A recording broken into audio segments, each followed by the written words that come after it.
So he was regarding to the comedian, and I quote, "I referred to the hateful rhetoric about Puerto Rico spewed by Trump's supporter at his Madison Square Garden rally as garbage, which is the only word I can think of to describe it. His demonization of Latinos is unconscionable. That's all I meant to say. The comments at the rally don't reflect who we are as a nation." And to your question, your other question that you asked, no, he does not view Trump supporters or anybody who supports Trump as garbage. That is not what he views.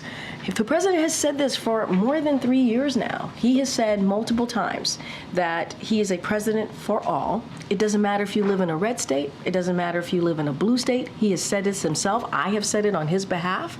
He believes that he's a president for all. And it doesn't matter who you voted for. It doesn't matter if you voted for him or not. He's a president for all. But hateful rhetoric that he hears, and this is something that we've done many times from here, we will call that out. We will call that out, and that's what the president said. Does he have any regret for not being more, his language was not specific. It came out, if you were listening to that video. I was in the room, Amr, I was in the room. I'm sorry, but if you were listening on that, but if you were any sort of normal person listening to that video or looking at the clips online, you could come to the conclusion that he was calling, at minimum, this one man garbage. Or not, if not all Trump supporters garbage. Does he regret not being more precise with his language? And does he also? I'm waiting for the question to end, but keep going. And I apologize. Yeah, the second part of that is, does he have any regret for how this has shadowed Vice President Harris's campaign? So a couple of things there, because there's a lot that you laid out. Look, the president wanted to clarify because he understood that what he may have said he understood that what he was saying was being taken out of context. So he wanted to be very, very clear about what he was trying to say. And I just read that out once over. You all have the tweet or the statement that's on X. If you want to read it right now, feel free to do so. And he was talking about hateful rhetoric, and we've called out hateful rhetoric from here. We have. Obviously, this hateful rhetoric was about a particular community, a community that the Puerto Rican community.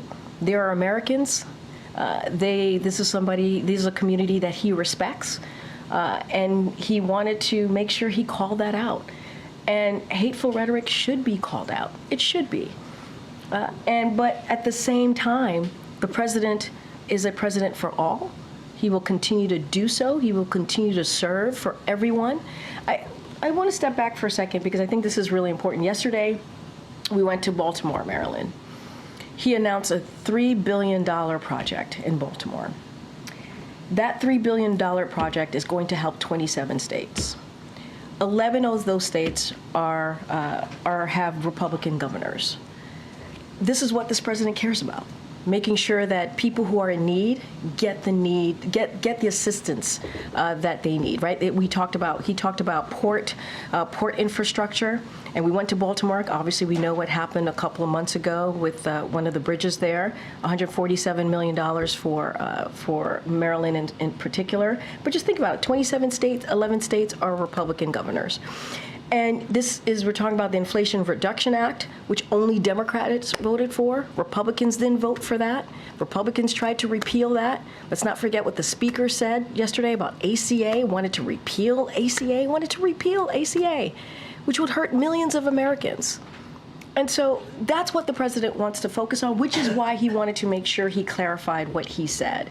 But if there is hateful rhetoric that is being said about communities, Americans, communities across this country, he's going to speak out about it. And it's not the first time that he's done so. Hey everyone, I'm Emily Campagno. Catch me and my co-hosts Harris Faulkner and Kaylee McEnany on Outnumbered every weekday at 12 p.m. Eastern, or set your DVR. Also, don't forget to subscribe to the Fox News YouTube page for daily highlights.